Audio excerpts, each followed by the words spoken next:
আমি সবসময় আপনাদের দক্ষতা বৃদ্ধি নিয়ে কথা বলি। কারণ যেহেতু আমি বাংলাদেশের বেকার সমস্যা কিছুটা হলেও কমানোর জন্যে আ একেকটা ব্যাচে ৯০ দিন ধরে বিনামূল্যে প্রশিক্ষণ দিয়ে যাচ্ছি আপনাদেরকে উদ্যোক্তা বানানোর জন্য। যাতে করে আপনাদের মধ্য দিয়েও দেশে লাখো কর্মসংস্থান তৈরি করা যায়।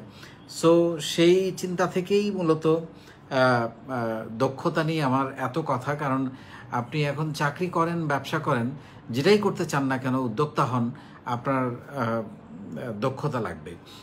সো দক্ষতা এমন একটা জিনিস যে আপনি যদি মনে করেন আমি কোনো এক সময় কোনো একটা জিনিস শিখে ফেলেছি, পরবর্তীতে আর আমার সেটা শেখার দরকার নাই, আমি সেটা পারি, এটা একটা ভুল ধারণা।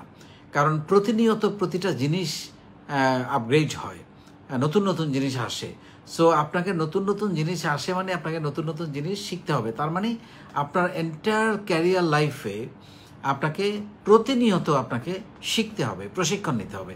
আপনি যদি চিন্তা করেন যে আমি কোনো এক সময়ে কোনো একটা বিষয়ে প্রশিক্ষণ নিয়েছি, আপনার বোধহয় আর কিছু দরকার নাই, মানে ওই বিষয়ে আর প্রশিক্ষণ নেওয়ার দরকার নেই, এটা খুবই ভুল ধারণা। আমি যদি একটা উদাহরণ দেই, আমরা একসময় কলেজে বা ইউনিভার্সিটি লাইফে আমরা যখন পাওয়ার পয়েন্ট শিখেছি, আজকে চিন্তা করেন পাওয়ার পয়েন্টের কত রকমের নতুন, নতুন ফিচার এসছে। এখন আপনি যদি সেগুলো অ্যাডাপ্ট করতে না পারেন, সেগুলো আপনি না শেখেন, আপনি যদি চিন্তা করেন আমি আগের মতোই কাজ করব, তাহলে তো আপনি পিছিয়ে থাকবেন, আপনি আপডেট থাকবেন না। সেরকম সব কিছু ওয়ার্ডে, এক্সেলে। সো আমরা অনেক কিছু বলি আপনাদেরকে, আমরা বলি যে ইংরেজি শিখতে হবে, কম্পিউটার নলেজ থাকতে হবে, আপনার বাংলায় সুন্দর করে কথা বলতে হবে, কোনো একটা টেকনিক্যাল স্কিলস আপনাকে শিখতে হবে।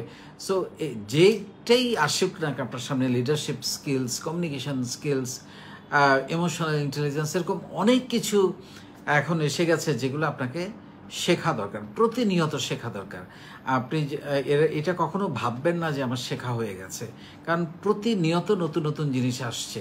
আপনি যেটা জানেন সেখানেই অনেক নতুন ফিচার তৈরি হয়েছে, যেটা আপনি যদি আবার সেগুলোকে ঝালাই না করেন, সেগুলো না শেখেন, নতুন জিনিসটা যদি প্রশিক্ষণটা আপনি না নেন, তাইলে হবে না। সো নেভার স্টপ লার্নিং, মানে আপনার শেখাটা কখনো বন্ধ করা যাবে না। আপনাকে জীবনে যতই বয়স হোক না কেন, যতই এগিয়ে যান না কেন, আপনাকে প্রতিনিয়ত শিখতে হবে, যেটা আমি সবসময় করার চেষ্টা করি। এবং আমি কিন্তু আপনাদের থেকেও শিখি অনেক কিছু, যেটা আপনারা হয়তো বুঝতেই পারেন না। অনেক কিছু আমি জানার চেষ্টা করি, বোঝার চেষ্টা করি, এবং সেই অনুযায়ী আমি অনেক পরিকল্পনা তৈরি করি।